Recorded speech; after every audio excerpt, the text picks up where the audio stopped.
All right, guys, welcome to another episode of the Type 1 Lifting Podcast. I have CrossFit athlete slash Misfit athletic athlete, Xander Fallek. How you doing? I'm doing great. How are you doing today? Not bad. Listen, I first actually knew about you through the Misfit YouTube channel because I was like, who's this guy? He's like always on the YouTube channel, like either going to like Wadapalooza or like some other place, like, and even on like Instagram, I'm like, this dude is always with the team. So I'm like, and so I started following you, and then like we actually had a good rapport with the Touch and Go gang, but we'll talk about that later. But Yes. yeah, and so that's how we met. So I'm really excited to talk to you today. Yeah. Well, I appreciate you having me on. And like, honestly, like people always ask me like, what is my like affiliation? And I was like, and if you ask Hannah Hardy or Diana Lamberti, I like came up with myself just like I'm a friend of the program. Like that's like if I'm just like a friend of the program. Love the boys up north, Jabs, Ted, Chatmas. Like I'm very blessed that like I get to just like tag along and just like how I've made friends in CrossFit, and it's a crazy like spot that I'm in. But I'm very appreciative of everything that it's allowed me to do. Yeah, very cool. So you live in Tulsa, Oklahoma right now. So I've been there. I've been to Oklahoma once. So I went over the Red River because I was in Texas, like right at the border, and so that's the only Yep. time I went to Oklahoma. So like what is it like there? First of all, because I've never been there. Yeah. Oklahoma. Okay. I moved here April 12th of 2020. So timeline, like COVID was killing us, and I got a promotion at work, and they told me to move up here, and I had no idea what I was moving into because I was sight unseen, and they gave me 2 weeks. Couldn't say goodbye to friends in Texas because like Jeez. everybody's staying at home, Yep. like nobody knows what to do, and like again, like this is just the way it was at the time. And I just move up here, get to the hotel because I don't have my apartment for 3 weeks because I'm Hmm. like people are like not working. It's great, like it's a lot of wide open space. I like to describe it as a Tulsa is the Austin of Oklahoma, Okay. and it's like 1/15 the size. Okay. All right. Yeah. All right. So So are you now like an Oklahoma Sooner fan or a Oklahoma State fan or? so so I would say like so growing up, my dad went to Notre Dame, so I'm a Notre Dame fan. Oh. Yeah, I know. I was a Michigan fan. Yeah, deal with it. I've been to plenty of Michigan, like Notre Dame, like football games at the Big House and Notre Dame Stadium. I've been to more Michigan Notre Dame hockey games, which are even wilder than the football games. Those are actually the things to attend. If you can ever get to one of those, definitely go to one of those. But I would say like I'd probably pick. I like watching the Bedlam game. I don't. I just like probably a Sooners person, but like I always go with Notre Dame. Like that's like my go-to through and through. You know, it's funny, like speaking about like you being a fan of Notre Dame and I'm a fan of Michigan, like I have no affiliation with like Michigan. I've never went to school there. I just like up north, like we don't have any really like college sports teams. I mean, we have like like we're good in Like you have hockey. BC for hockey. Like Yeah. you got like, and for how many people lived in Boston? Like I don't know what part of Mass you grew up in, but it's like there's like you don't really like you have football, but it's not like it's like I grew up playing lacrosse, which abnormal for being having to like living in Texas, but it's just like like that's not your thing. You got to go. Like, have you been to Ann Arbor? Yeah. Yeah. Well, so Okay, my first year anniversary we went to a Michigan Akron, Ohio game. So yeah. go Zips. Well, we had no Let's go like Zips. tickets were like astronomical, and I'm like, we're not, I'm not paying this. So Yeah, no, it's like tickets to the big house are not cheap, but it's like I'm sure you had the best time. oh Like yeah, I loved there's it. a lot of things to be said. Like college football games definitively are better than professional level football games. Yeah, yeah, and the reason why I became a Michigan fan was like the Desmond Howard, he ran it for a touchdown, did the Heisman pose. Yeah, I was at a barber shop getting a haircut, and I was like watching this, and I was like, okay, I'm hooked because I didn't for some reason I didn't like Ohio State, I didn't like their colors for some reason, and so I was like, okay, I'll just root for Michigan, and then I just yeah. got hooked. And As you're wearing the Ohio State colors on your T-shirt right now, yeah, which I is know, ideal. I know. I mean, I was literally in a rush. So I mean, and plus, Yeah, this is okay. I'll let it slide because like I don't have any other, it's you not know. red and silver. Like you can get away with red and black and just like call it like I'm a Red Wings fan, so you're wearing the Red Wings colorway. Let's just call Yeah. it that. So another gross thing about Ohio State, there's a guy in my town. He has a Porsche 911, and he actually made his Porsche to look like the Ohio State helmet. He has that like racing stripe of like the red and black, and with like the Buckeyes like logo, like Buckeye stickers in the back, and I'm like, that is awful, awful. Oh, buddy. I'm not a big fan of sports cars. I'd rather just drive like something higher and off the ground, like my F-150. Yeah.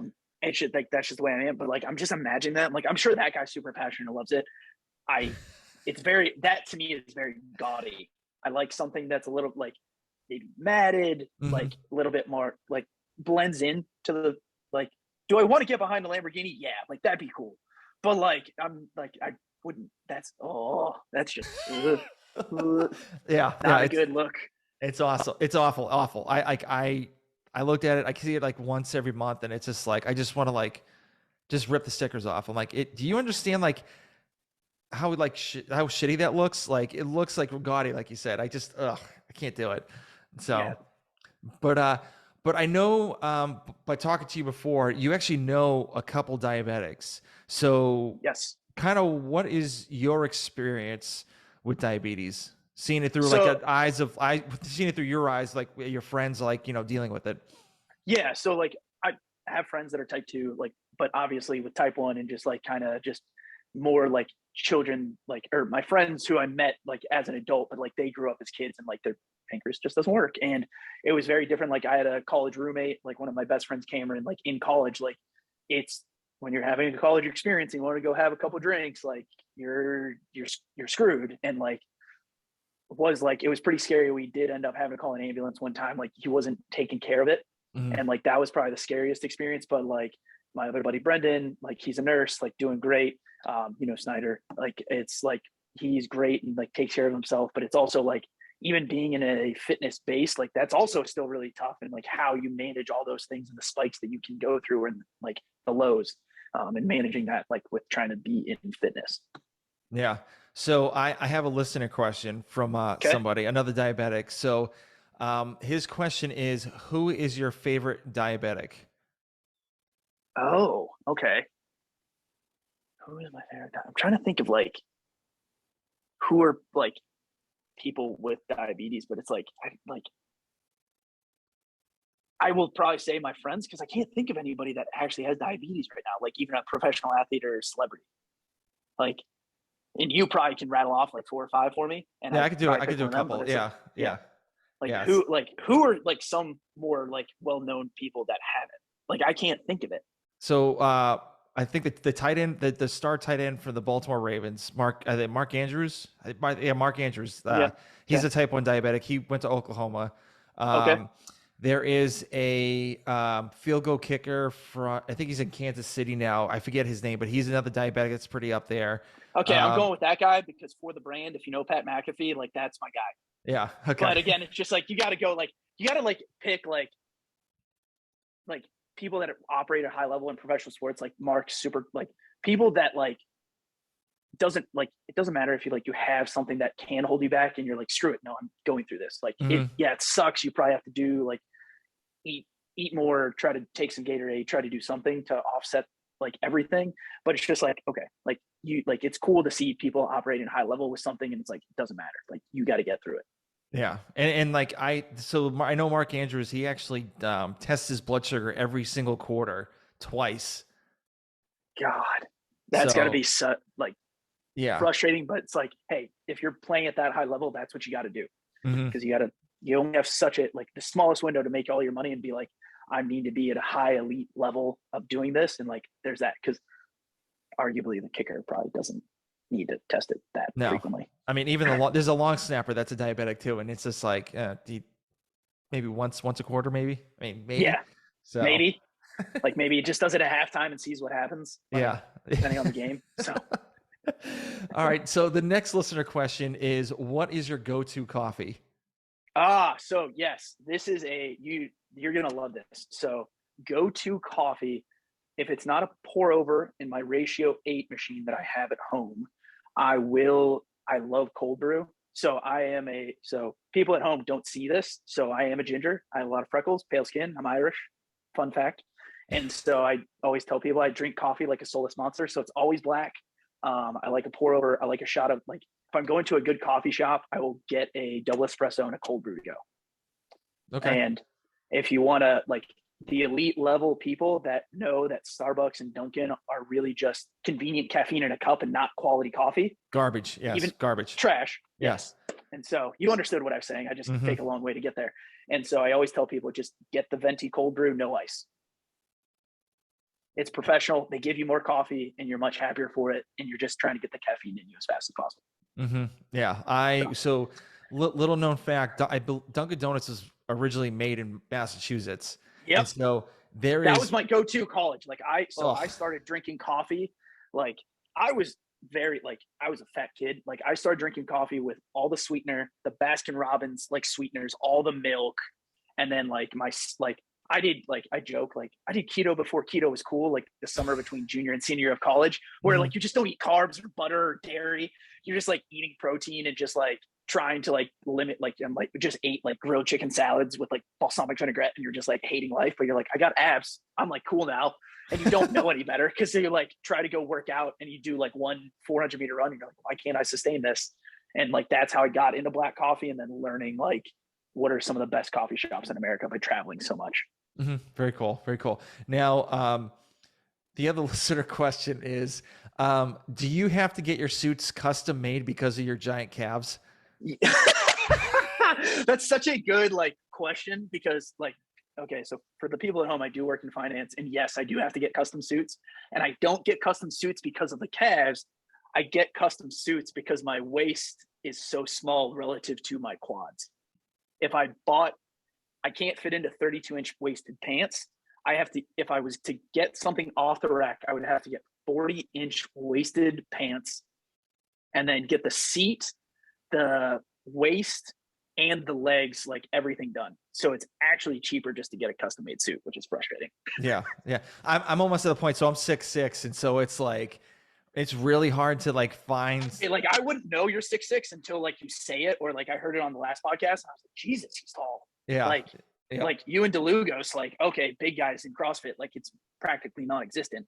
And it's just like, but like for you, like you're in relatively good shape. So it's like, you'd have to get really tapered. Like I know too much about like sartorial stuff now, and it's a huge pain in the ass for you. And I can guarantee, like, I'm sure it is. Yeah. And like, I've been squatting a lot. So obviously like the legs are getting bigger, and it's just like, I have these like pair of pants that I have like 6 months ago, and now they're like getting to be like really skin tight. And I'm like, I need to get a bigger waistline or something like that, or go to like, some store, some tailor, and just be like, okay, just do what you got to do. So I like, no free ads, but go to Suit Supply if you have it, because you're in Atlanta. Yeah. Okay, look up Suit Supply. Like they're custom, so they're like nicer than Joseph A. Banks, but they're cheaper than Brooks Brothers. And you can they'll do a custom one. Like that's where I get my suits done. So that's what I just give me that one. Okay. All right. Next listener question. So if you had to pick 3 celebs to pick in a street fight, who would they be and why? Okay. So am I fighting them, or I just want to see 3 celebs get into a street fight? 3 celebs in a street fight. Okay. 3 celebs in a street fight. So I would want to see Conor McGregor versus Tom Cruise versus Patrick Swayze, RIP. All right. So you take a professional fighter versus Tom Cruise, who always did his own stunts, and Patrick Swayze, because Roadhouse is my favorite film of all time. Okay. And Dalton is the best bouncer in the entire world, and I will never ever let that go. Yep. And I just want to see like how it would go, because that would be like that weird, like, okay, so you do know what you're doing, but there's a professional here, and then do like the 2 actors like gang up on him, like that. Like there's like that weird strategy where it's like, if you're just doing the call from the side and it's like you and me, just like you're like, I'm doing color, I'm like, we'll see what happens. Like that could potentially be good. Yeah, definitely.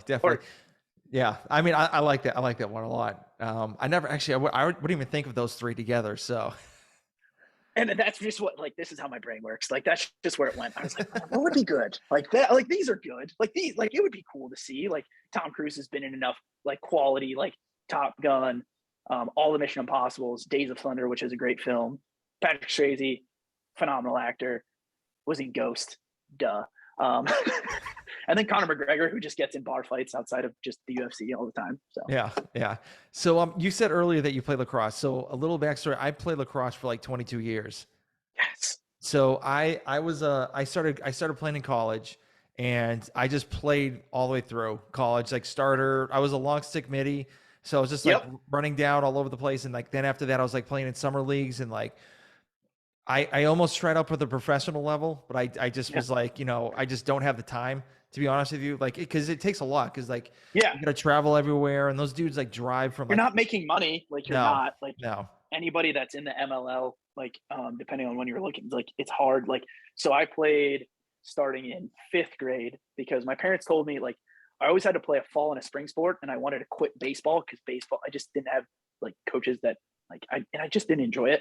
And my grandpa played, so I started in Michigan before I moved to Texas, and then I got recruited to play in college in Scranton, Pennsylvania, and then just played all the way through college, and then moved back to Texas. And like I was so burned out at that point, I just gave up. Like yeah. I just was like super like I just started like watching lacrosse again like this year. Like I Mhm. had been burned out for like 8 years. Yeah. So I was playing a couple of years ago. I was playing in like an old man lacrosse league, which is like 35 and older.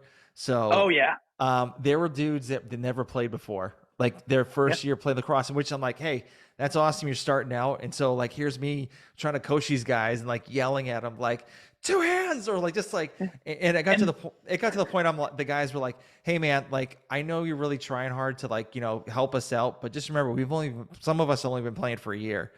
And I'm like, yeah, okay, but like some of those dudes, they're like weekend warriors, like above and beyond. They just go all out, and I'm like, bro, I oh gotta, I yeah, gotta, I gotta work tomorrow.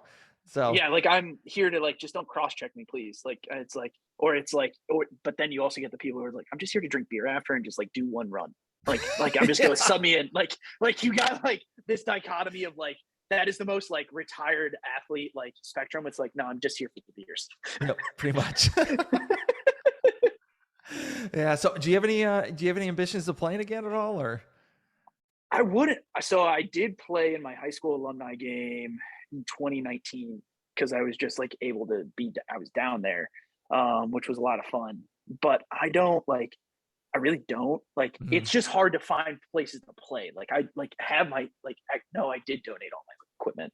I don't even have any sticks anymore. Like I just donated because I just was like, it's better to go to somebody who's going to play. If I was going to do anything, I'd probably go back and think about coaching. Okay. But Okay. I'm still more inclined to coach somebody in CrossFit right now than I would be in lacrosse. Hmm. Yeah. Yeah. Lacrosse coaching and stuff. I've done it for like 7 years, so it's yeah. Yeah, like even when I was doing it in high school and a little bit in the summer in college, I was just like, this is. I appreciate my coaches a whole hell of a lot more than I do when I was actually like had them. Just because I'm like, oh, you got to be real passionate now. Like that's how this works. Yeah. So it's not Yeah. bad.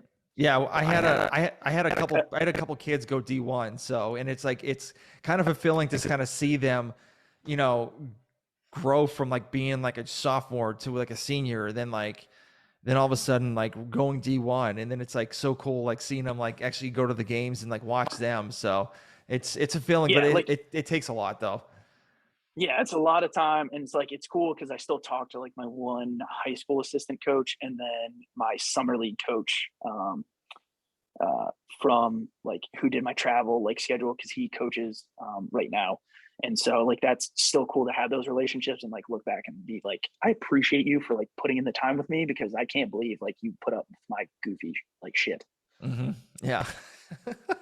So when I was doing research on you, I was actually on your LinkedIn account, so I was like trying to get a little bit more Yes, information on you. yeah, So you are a financial consultant. So how did you even like get involved in that kind of field, and like what made you kind of yeah, lean to that to be compared to like you know, other careers, out there? yeah. Yeah, so when I was in high school, I was an athletic trainer, like because I thought that's what I wanted to do in college, and then I very, very like learned in 4 years, like no, this is not at all what I want to do. And so I went with a meeting with my parents to their financial advisor, and I just thought like it was cool. And then I just started in college, and then I talked to my parents' financial advisor when I was like spring semester senior year. I was like, hey, where do I go? And then I just like applied to the company I work for now. And then literally like phone center, like taking like 60 calls a day, just inbound, like just beating your head into the wall, like all the way to where I am now, like working with like the families I do, which is amazing. Like just helping people retire and like being able to like watch them spend their money the way they want to, instead of having to like worry about like, am I going to be able to pay my mortgage this month? Am I going to be able to pay for food? Is really great. And it's just like, it's really fulfilling to like help people like live the lives they want and like spend their wealth the way they want to. Mm-hmm. Now, what is the one thing that you notice people do a lot that's like a huge mistake? The like when it comes to like, I'm going to take out $100,000 of my retirement savings to pay off my mortgage.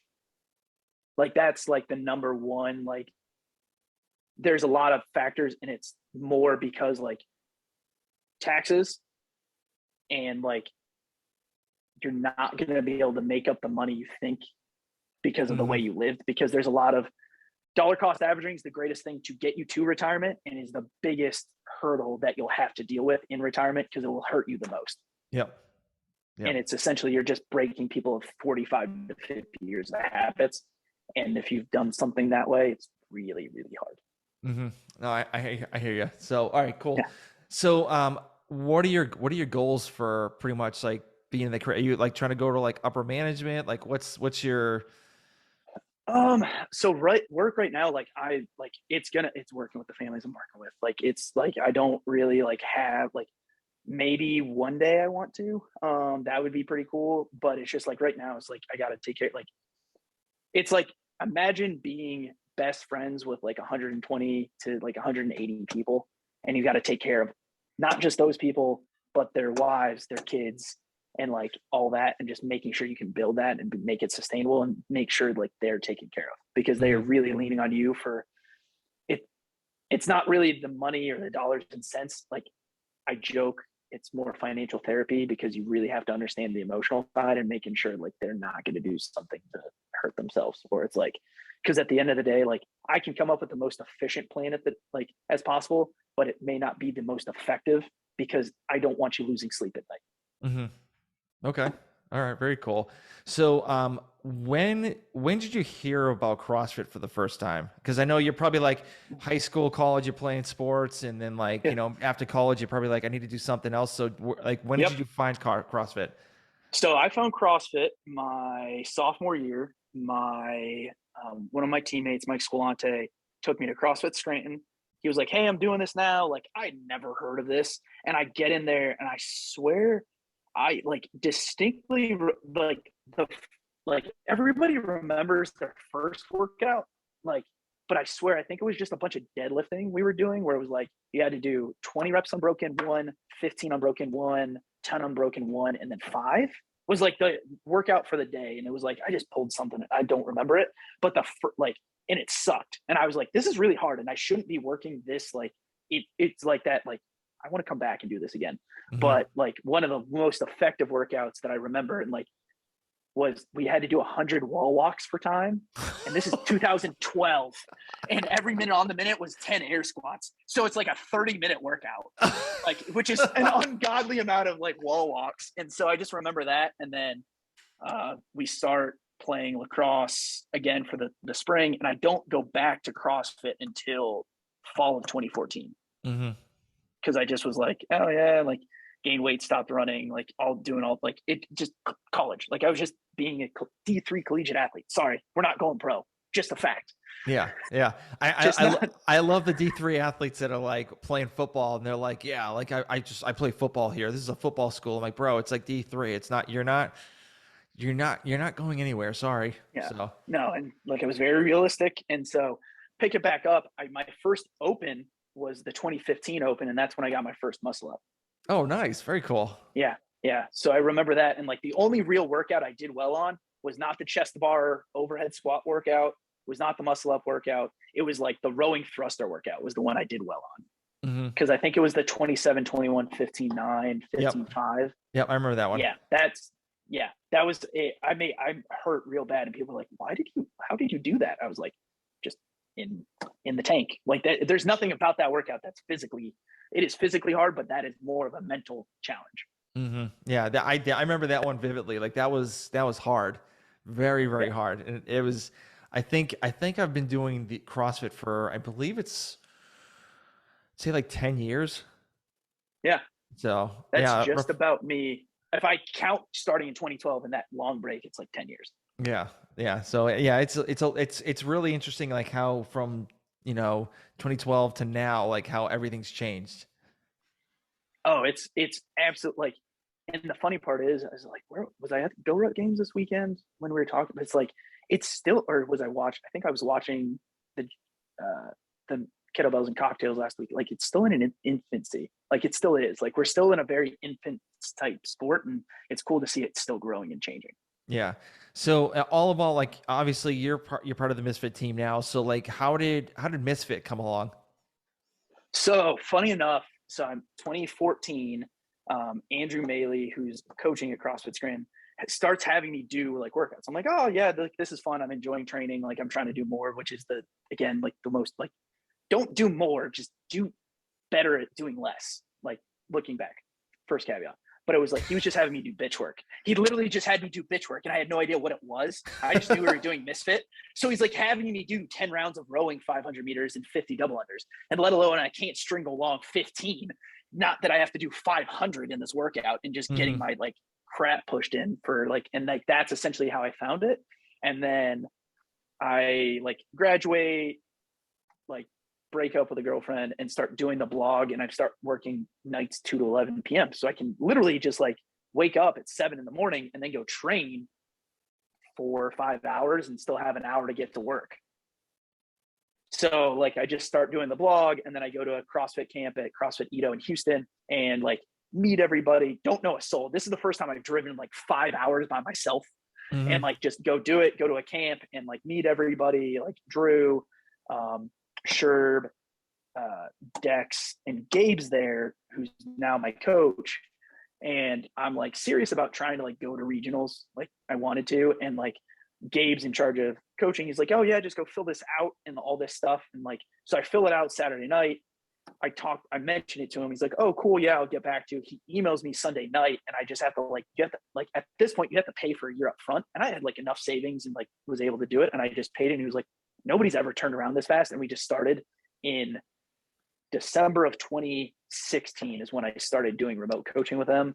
And then been there ever since and kept going to camps and just pretty much been a repeated thorn in their side, and they just haven't kicked me out yet. And so I've learned a lot from the guys and like really getting to know them and like really like the community at large, and just making friends with Hannah, Diana, Hilda, Brendan, Nate, who else? Chatness, Ted, like like working with the Sharpen the X, like all of them, like behind the scenes, like it's just great. Like I'm forgetting people and I'm sorry, but it's like it's cool to like be like that, like Yeah. ingrained in the community and like the family. Now was Gabe the only like did you want to choose Gabe as a coach, or was that like the like I well no I'm not It's fine. I'm It's not a bashing great. Gabe whatsoever. He is a tremendous Yeah. coach. Like I've heard nothing but good things about him. But were you aiming for like somebody else like during the remote coaching thing? Oh, yeah. Like, so the funny part is like, so you like watch the blog, like the YouTube, like podcast when they're just sitting on the couch at old HQ. And it's like, I didn't know Gabe all that well. And I like, again, like I didn't have any skills. Like I literally like couldn't string like 3 toes to bar together, even at Hmm. this camp. Like it was still like gymnastics has always not been my thing. Like I don't, looking back, no, but large pause. Having Gabe as my coach is probably the best thing that ever happened to me. Because Gabe, I'm very outgoing, I'm very loud, I'm like just very naturally, those are my things. Gabe is very much like, he will talk the most shit to you during a WOD, which is phenomenal, but he's very stoic in the way he coaches, and it's very much aligns with like, you don't, I've talked to Paige about this, Semenza, who's another one of, she came on after I was already there working with Gabe, but it's like, we don't get told good job all that much, because like you chose this, like, right? Mm-hmm. And Gabe has helped me not just be a better athlete, but be a better human. And like, that's what a real coach is. And like, I know like Sherb does it, Hunter does it, Drew does it, Paige is now a coach, Kenzie, like they all like, that's where you move the needle. It's not just the things in the gym, it's how they make you a better person. And Gabe has challenged me numerous times about how my thought process as an athlete, as a competitor, as a friend, a son, and just being like a mentor to other athletes. Very cool. Yeah, when I've always hear him on podcasts, like when he was like on the podcast, like earlier on, like when they first started, always like listening to him and pretty much getting his like insight of coaching. Cause usually from what I've noticed is the quiet ones are usually the best ones. So that, Yeah. and like, that's, you know, and there's other people that are very good too. And they're very loud, but like you know, the quiet ones are always the ones that like, they get you. So they know what, Yeah. Like, how to push the needle.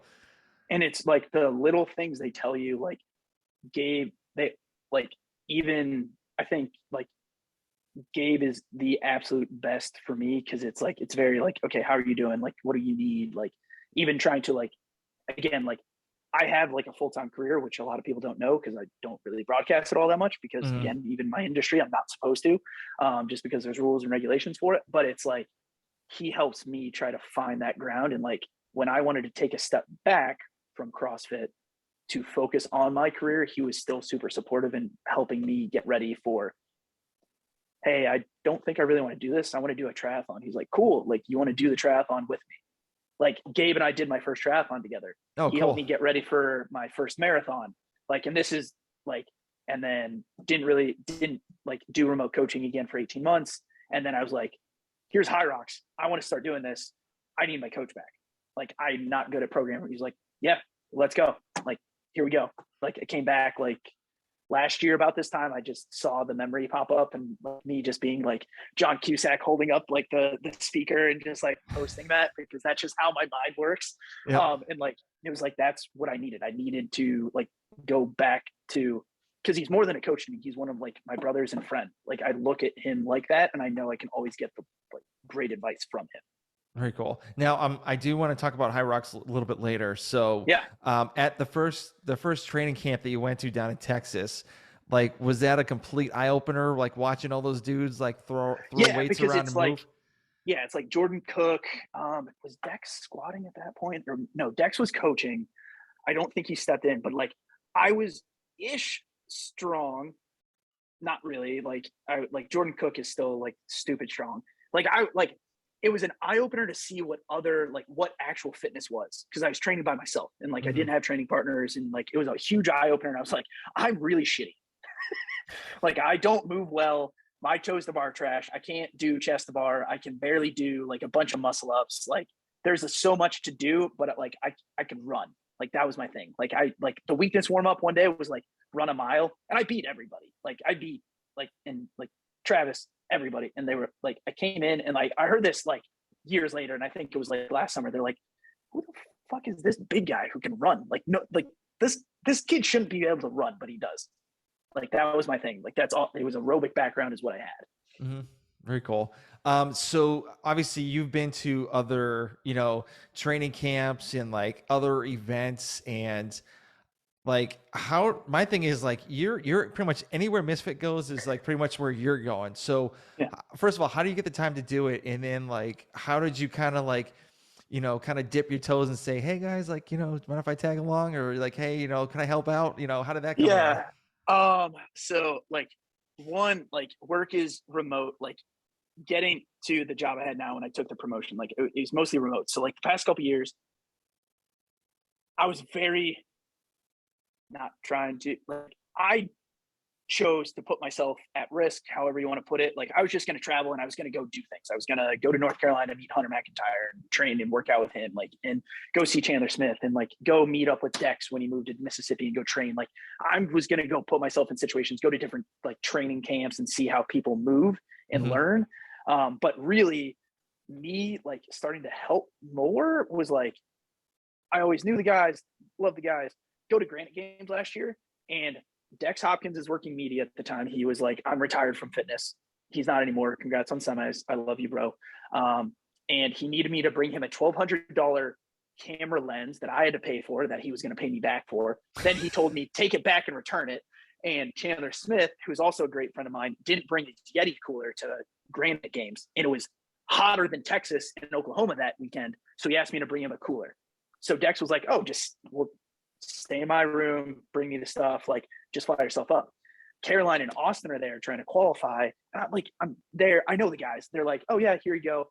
And really essentially was, I bring Chandler the cooler. Chandler gives me a VIP pass. VIP pass allows me on the field. And I'm just tagging Caroline and Austin, just being me on social media. Ted sees it and Ted's like, hey man, you think you can help me? Like, I'm doing a lot and it's hard to do social media and filming and camera stuff. I was like, yeah, sure. Give me whatever. And I started shooting it. And he was like, that was great. Like, you did a really good job. And I was like, did I, like, because I don't know. Like, I just know what an eye looks like and things. And then it kind of steamrolled into, hey man, can you come to Madison and help shoot the sidelines for the Instagram account? And I was like, wait, so you want me to come to Madison and I get to be even closer than being in the stands for the ticket I already paid for?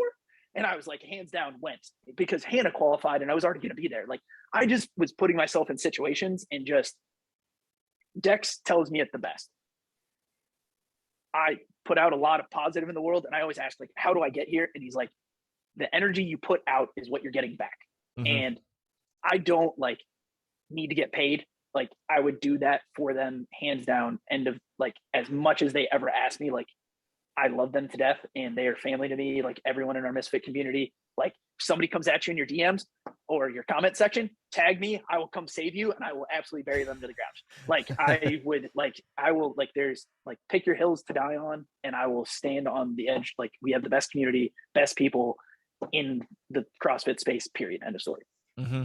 That's how I got here. Speaking about, oh, actually, and then I saw you at Wodapalooza at the Sharpen the Axe booth, and you're wearing that fedora. Was it the fedora hat, or like what cowboy hat? Hat. Like, I have a bunch of cowboy hats that I get custom made from my buddy Kyler down in Texas. He does a great job. I got to go pick up 2 more. But I was on the feed, and like, it was just that weird location of like, our booth was in the right spot, and I just kept standing there with the hats, and like they were like, hey, can you come help us? Like, you, like, I was like, yeah, yes, I've never been to Wodapalooza. Like, you've never been to Wodapalooza? Like, I had never gone to the games. I'd never gone to Wodapalooza. I'd never gone to a semi, like, all in the past year. And the guys, Jabs, like, all allowed me to kind of fulfill a bunch of cool stuff while having me have a purpose to help out, which is probably the most appreciative. And I just was at Wodapalooza and just helping sell merch and doing things and trying to be like the best ambassador for them as possible. Yeah, that was one of the bucket lists I was trying to get to Wodapalooza this year, and it just, like, obviously it just didn't work out. But I'm hopefully, next year I can do it. We'll see what happens, or even go to a training camp. So that's like one of the goals is at least either go to Portland for the training camps and Wodapalooza. Come to Portland. Yeah, like whatever. I think we're having one in the summer. I don't think they've released the dates yet. But you need a place to stay. You can stay with me and Hannah, because we always end up doing like a big athlete like house, because we like, it's the most cost effective. It's always the easiest. Like, you're in, just come.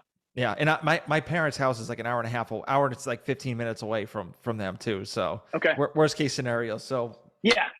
So whatever you want. Like, if you want to drive the hour and 15 in, an hour and 15 home, I really closer. I really don't, but yeah, it's okay. But you talked about like how the Misfit community is like really great, and we actually there was a little thing going on, and like obviously with the Instagram, like they call the Touch and Go Gang.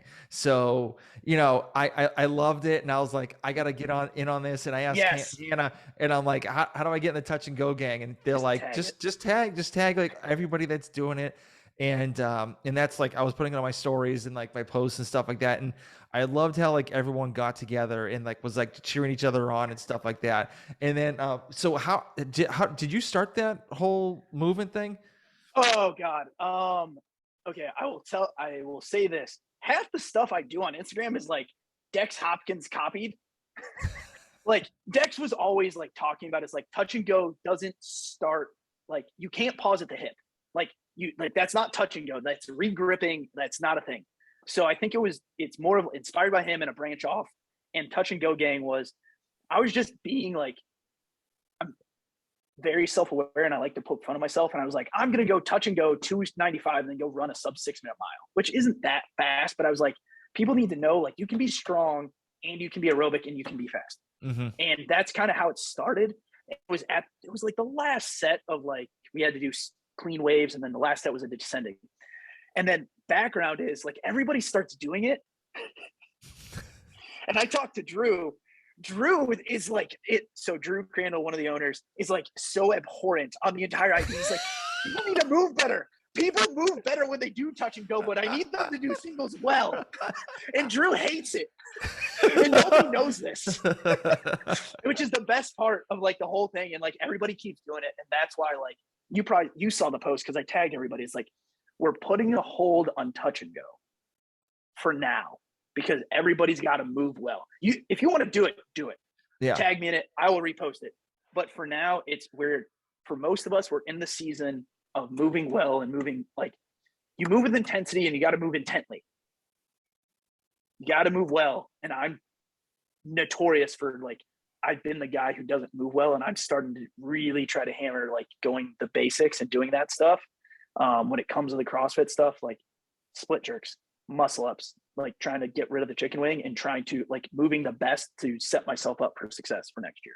Mm-hmm. Yeah. So my thing with the touch and go is I love doing it because I think you get hella strong when you do it. And especially if you do it with the right form, like if my form, like, just starts breaking down, like, obviously, like, I'll just drop the bar and just, like, do singles. Like, I have no issues with doing that. So, like, if like 205 snatch, like, touch and go for 3, like, it feels good, I'm going to do it. So, yeah, like, it's a skill in CrossFit. Like, and it's never something like where it's like, oh, it's never going to be around. I'm like, let's make it very clear. Touch and go is faster than singles, but it will also can hurt you in a workout.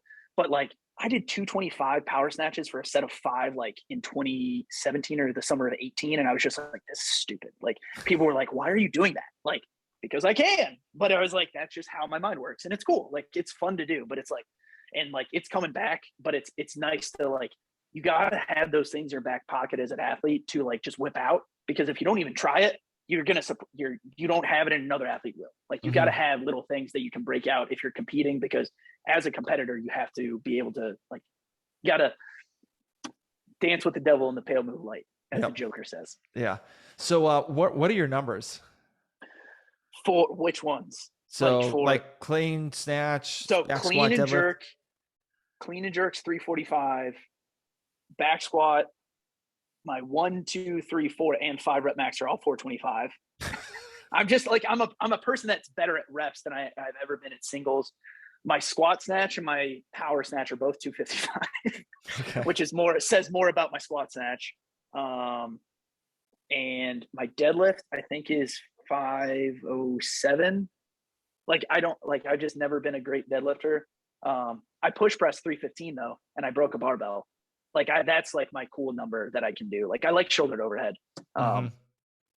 Those are like, shouldered overhead is my jam. Like, if you, like, want to see me go to work, it's like, I think Misfit had us do, like, intervals of, like, bike, burpees to wall, and, like, shouldered overhead. And I was like, this is my jam. Like, I'll never see this again, but I gotta hammer this. Yeah. Yeah. Very cool. Very cool. Yeah. My deadlift is awful. Cause, like, I'm 6'6", so it takes like a whole mile just to get up. And it's just like, and the levers are long. And then you see Colton Mertens, like, just pulling from fucking Middle Earth. And it's like, oh, he's at Mordor. It's like, are you kidding me? Like, that's not how this works. Yeah.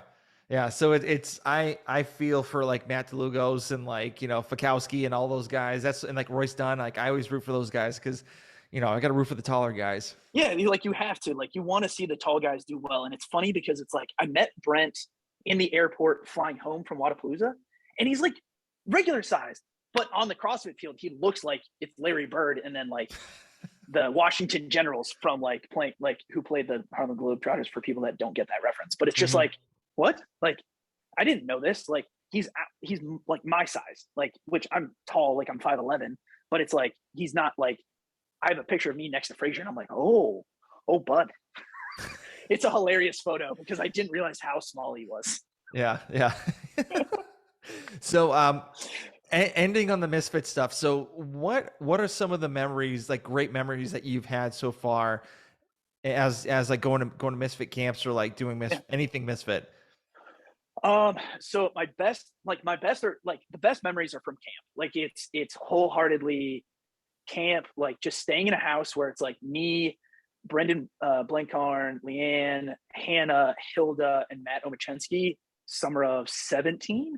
And none of us really knew one another. We all just were like in a house and we just decided that like this was what it was going to be. And we just like, or like going to camp, like first camp back after like COVID that we were able to do for quarterfinals prep camp, when it's just like get to meet Tony in person, and like me and him had like been back and forth on Instagram, and like he's one of Diana Lamberti's best friends. Like it's like just it's usually around camp and being around the like everybody, or like Wadapalooza after we had broken down or like closed up the booth for the night and just trying to go eat because we're just exhausted and tired. And it's like me, Kira, Isabel, Jabs, like we're all just trying to go back and we're exhausted, but we're just like, we're ready to run it back tomorrow. Like those little things where it's like, those are the things that stand out more. Or like just throwing down with Caroline, like, which is one of my favorites. Like, just throw like everybody, the community coming together. I don't care if you scaled the workout. I don't care if you did less weight, you did less reps, you changed like from muscle ups to chest to bar, like just being willing to put yourself in the hurt locker and just coming out on the other side and just sharing those experiences. And you're just like, we may not be the same level of fitness, but you know what it feels like. Very cool. Very cool. Now, you said earlier that you're doing a thing called Hyrox. So, is that how you call it? Hyrox, whatever. Yeah. Yep. Okay. Yep. Hyrox. Yeah, Hyrox. So I have no idea what this is all about. So can you kind of like tell me like how, like what it is and like how you got started with it? Yeah. So Hyrox is it's CrossFit with a shit ton of running, is the way I describe it. It's no gymnastics. I got into it because I did it the week before my very first marathon in 2019, which was 3 weeks before everything shut down. And Chandler Smith was competing with Jacob Hettner. The both of them were going to go against Hunter McIntyre to beat him at his own race. And it's essentially 8 1,000-meter laps of running followed by a station of fitness. So imagine a NASCAR track where you have to pit every 1,000 meters and go do a station. And the stations are a 1,000-meter ski, 385-pound sled push, 275-pound sled pull for 50 meters. Then it's 100 meters or 80 meters of burpee broad jumps, which is the worst station, 1,000-meter row, farmer's carry for 200 meters with kettlebells, 120 meters of sandbag lunges, and then 100 wall balls at the end. Damn. Yeah. And the world championship for this year is coming up the day after my 30th birthday in a couple weeks. Okay, very cool. Now, what made you, why'd you get involved with it? So I started getting involved because like it felt more like my wheelhouse. Gymnastics pulling was never my thing for being a big legged guy. And this is just me making excuses. And I'm not that bad at gymnastics. But it's more like running. Okay. There's a lot of, you got to be willing to suffer and hurt, and you got to be able to keep going. And that's done a marathon, I like putting myself in different aspects to try a lot of things. Like even Gilrup Games this past weekend was awesome. But it's the same thing every time. None of the stations change. You know what you're getting into. And I think I can get faster and keep competing at a very high elite level in Hyrox. So why don't they change it? That's not so it's in the space of obstacle course racing or fitness racing. And so that's just, they don't want to change it. Like they want to have a standard because it's essentially the world championships is the best in America go against the best in Europe because it started in Europe, and the Americans are going to absolutely kick all the Europeans' ass. Like it's nice. Not a question. Like I will be that guy. Like we need more storylines. We got to have the villains. I'm very much willing to play the villain card, and I will be the Scott Hall talker of the NWO if we need it to be. Like that's what we got to do to get more eyeballs on the sport, because it helps lift the profile and get more people to do it. Because it's a lot of fun. We're already announcing next season's races in New York, Dallas, and Chicago, and it's going to be cool to see how because it's grown exponentially even through COVID and like it like going out there. Okay, very cool, very cool. So like what's your typical like training session like for, these competitions? So right now I'm doing Misfit Athletics comp block two. No shout outs, but yeah. But it's really like Gabe, because I'm a remote athlete, Gabe is really tailored, and Gabe's never done one, but Gabe has a lot of aerobic capacity, like played soccer.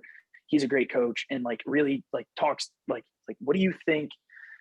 Again, like you don't get like if you have a coach, like let them coach you. Like you don't get to tell them what you need to do. Like I've been with him for so long and I have a good understanding of what I think I need. So I can kind of give some more input, but he's still creating him. But I would say my weekends are my longest sessions because I have the most time. So I do Tuesday, Wednesday, Friday through Sunday. And it's a strength component. There's usually a 30-minute AMRAP with maybe a little bit of rest built in, and then a bitch work piece, and then an accessory. And so usually my sessions are like 2 hours to 2.5. I try to like get them in there even with cool down gang and trying to like make sure I'm building more of that in that I really try to focus on. And then Maffetone, like just longer 45-minute zone 2 runs that I do 2 to 3 days a week. Okay. All right, cool. Have you ever used like the Maffetone like on the bike at all, or like the ski? Like what are your thoughts on like those pieces of equipment? So have you done any Maffetone yourself? Yeah. I use I have a Peloton, so I pretty much like literally have a screen of like a video. So like please don't like put some confidence behind yourself. You're on a Peloton, man. Yeah. Like yeah. You're not doing nothing. Like True. I am somebody who always like being able to kind of coach a little bit more aerobic with James Townsend's allowed me to coach with him a little bit, which is really appreciated. Like doing something is better than nothing. And I biked once, I've rode once. I haven't done a ski yet. I've been doing more running biasly because one, I'm good at it. Two, it's just what I have to do for Hyrox. It's a running race. But I really enjoy the bike. I've decided I think I'm going to ski my entire next cycle after this one when I start doing it again, because I want to kind of build that upper body capacity. And I've learned a lot. Like it's really helped with breathing and being able to recover in the middle of metcons or workouts, even between like Go Ruck games or doing a Hyrox race or like even training. Like it makes a huge difference. Like biking wise, like I think a lot of people got to get comfortable running, and a lot of people don't enjoy it because they're like, oh, I'm bad at it. Or that was what I did in high school. Like I didn't know what a weight room was until really like I got to college. I was just a runner. And people are like, oh, well, my ankles are sore, my like anything. It's like, you got to time under tension and you need good shoes, but you really got to practice it. And I think Maffetone, you don't need a heart rate monitor. Like unless like you just need to be able to have a conversation, and you just don't need to like blow up your legs like you're doing a soul bike sprints. Like I think it's some of the best stuff out there, and I love it. Yeah. When I get on the Peloton, I go How to like. do you feel doing it on the Peloton? Because do you just crank it down? No, so how do you do it on the Peloton? So I try to get to like about like 150 for a heart rate, and so I go at like a level 50 or 52, like in between those. So that's like kind of like mid range, and then I'm like pedaling. I'm probably going like about 22 miles an hour the whole time. Oh, okay. And so I'm hauling. So Is that fast? Yes. Yeah. Because so you want to hear a really funny story that I don't even think Gabe knows. So I didn't know how to. So one, I didn't know how to change gears the day before I did my first triathlon, and I hate cycling. So like I think that's fast, but I don't know. Yeah, that's fast. So it's pretty fast. So like I kind of keep it at like a RPM of like I think it's like 90 to like 100 or 110. So that's it's really good. and like my thing is like backstory, I used to do triathlons. I used to place in like I was in the Clydesdale division, like 200 plus, and I used to podium like almost every single time. And so it just, I mean, I love it. I still have my tri bike in my my garage, the biggest tri bike you could ever see ever. Like they don't make any bigger ones than that. And so I just, I kind of got burnt out on that. And then like I like working out too, so it was like, screw it, I'll just do CrossFit. And I'll take the bike out to ride with my kids or whatnot. But other than that, it's like I don't really have any ambitions to even do another one. So yeah. Yeah. And CrossFit's more fun, and it's like knowing people with families, like it's easier to like do those things. Yeah. Like just with time wise, CrossFit, you can probably get a little bit more bang for your buck, even though like there's a lot to be like, but you'll go for walks and do things with kids. It's like, it's just like, you gotta like, I'm sure like you're having more fun being a dad and a husband, than just like, oh, I'm going to go practice 3 hours to go running, swimming, and cycling. Yeah. Yeah. That's not going to happen. My wife would kill me. So my wife, yeah. So I actually got my 4-year-old, well, he's 6 now, but my 4-year-old son at the time to do kettlebell swings Yes. with a 3-pound kettlebell. And my wife's like, stop it, stop it. And like, he knows he's got the hip move, like the hip movement. He knows how to swing it. And I'm like, sweet. And he's using my old lacrosse sticks to do like clean and jerks and stuff like that. So Yep. I'm like, just keep on Start doing it, them young. buddy. Like Yeah. anything, like I like just encourage, anybody would like just encourage, like bring your kids like just to move. Like they don't need to move weight. Like you don't have to be the overbearing parent, or like this is more like not to you, just like a PSA, but it's like just like let's teach the kids and the youth like to move. Like Yeah. let's not let them sit down. Like even Gabe's got his kids, Brendan and Anderson, to like work out with him a little bit. It's like just do like bring them in, like just have fun with it. Like they don't need to like you don't need to put them on an AMRAP like and let them suffer, but it's just like let them have fun and like move well, like teach them and see like if they want to keep doing it. Yeah. So typically what I do is called next station. So we'll do 30 seconds of work and then like 10 seconds of switching. Because obviously I've learned that a minute's way too long for like his attention span. Because both of us have ADD, and it's just like we're like all over the place. And so and the thing was like he would get on the rower, he would get on the elliptical. I had like rings rigged up, and like we would do like dip, like when I would do dips, he would just do ring swings and stuff like that, and just like just for him to move. And like it was I loved seeing him running around trying to figure out what next station he should go to. Like, should I do the kettlebell or should I get in the elliptical? Should I do this or whatever? And then like I wouldn't force him to do anything. So he's like, okay, I'm done. And I'm like, okay, bro. All right. Just go upstairs. You're good. Yeah.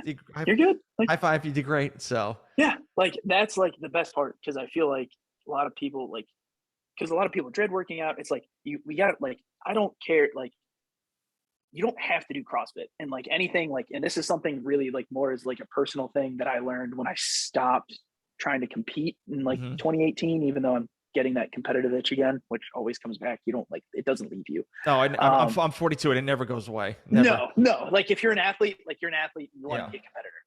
It's just like, there's so much more fitness outside of the gym. Like you could like go to the supermarket and stand next to like probably the best runner in your town and you wouldn't know, because like they're always unassuming. Like the strongest people, like you can be a bodybuilder, you can be a power lifter, you can be a CrossFitter, you can be a triathlete, you can be a marathoner. It doesn't matter. Like just doing something.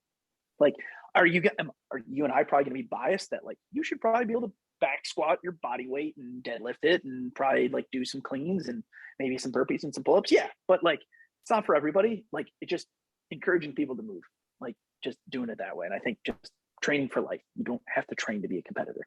Yep, totally agree. So, what are your expectations for this year for Hyrox? So World Championships in a couple weeks. I want to run I want to be at 60 minutes. Like I'm running like faster than I have Maffetone. Like I did a 90-minute run. I'm actually running a half marathon this weekend for fun. Everybody keeps asking me, like I had people after Go Ruck ask me, like, are you going to try for a time? Like, are you going to train for I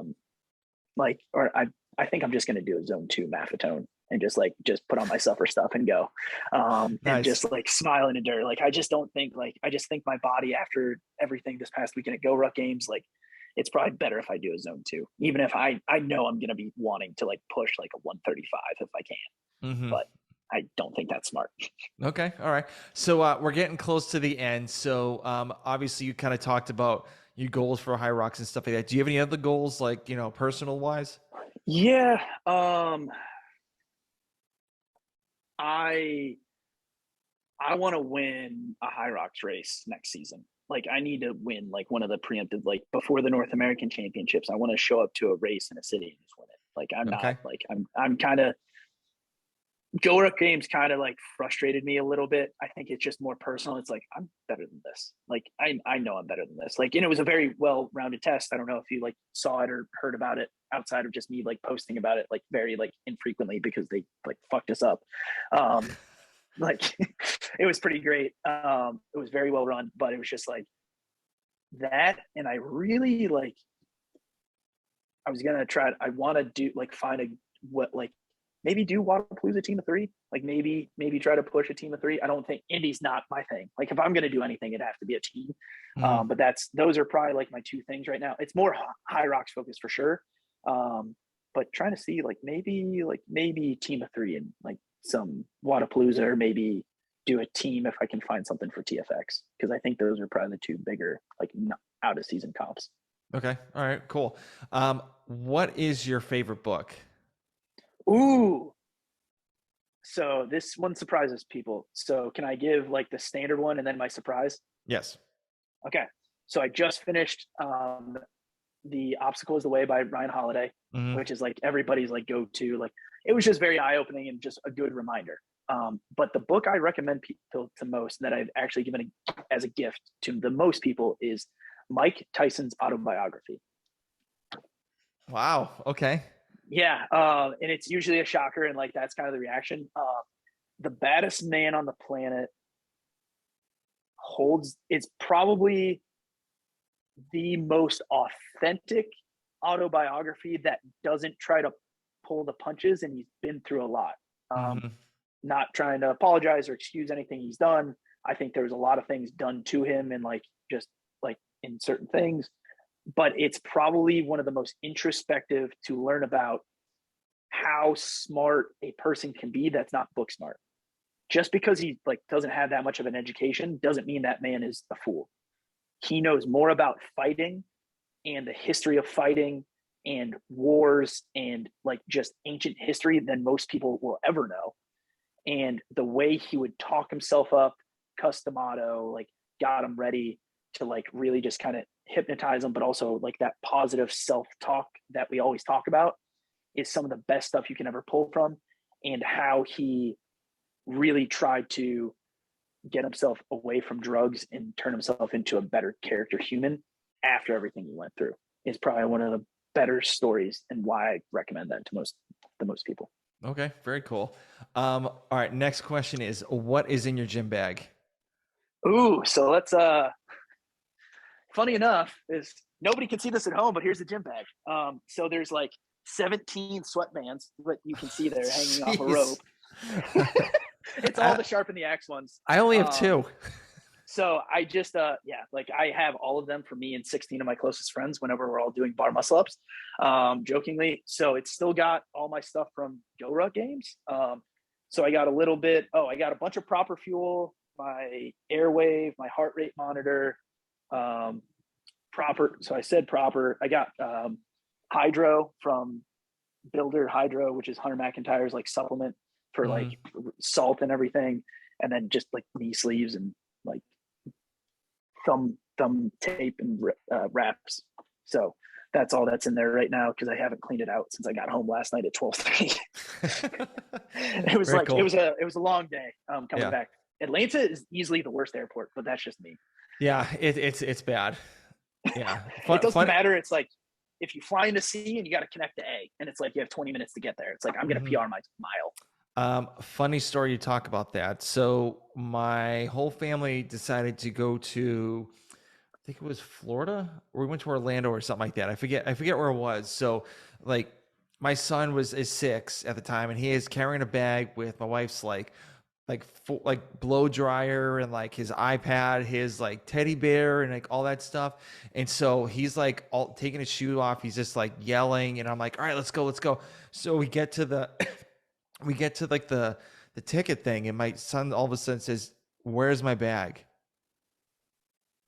And I'm like, "What?" Oh God. And so I run around in the men's bathroom right across from where we are. And I'm like, has anybody seen this have anybody seen a Mickey Mouse backpack? Has anybody, like, everyone's like, no. And I'm like, and then all of a sudden this guy comes up and says, "Hey, I think you left it at the security desk." And I'm like, shit. And so the guy, the guy at the ticket thing was just like, hey, you have about like 4 minutes to get there, come back, and get into the airplane. And I'm like, okay, deal. So I literally booked it down the stairwell, I didn't even take the train. I was just like, Nope. full throttle all the way down. Security desk. I'm like, okay. Went to the main security desk. I'm like, that's my son's bag. It has a computer and it's stuff on it. So they did it through X-ray, and they didn't open the bag up. And they're like, oh, we got to open again because there's like a computer system in there. I'm like, guys, I told you that, idiots. And so like they said, okay, you're good to go. I literally grabbed the bag and sprinted. Like this is like when full blown masks were like around. So I was like, I literally just like, I literally ripped my mask off and just started sprinting like full throttle. And I'm like, is this where the A terminal is? And they're like, yes, keep on going. You're almost there. Full throttle. I sprinted and I made it. The guy was like, you had 1 minute left to even make it. And he's like, he even told my wife, he's like, there's no way in hell he's going to make it back. Yeah, like that's insane. That's yeah. so bad.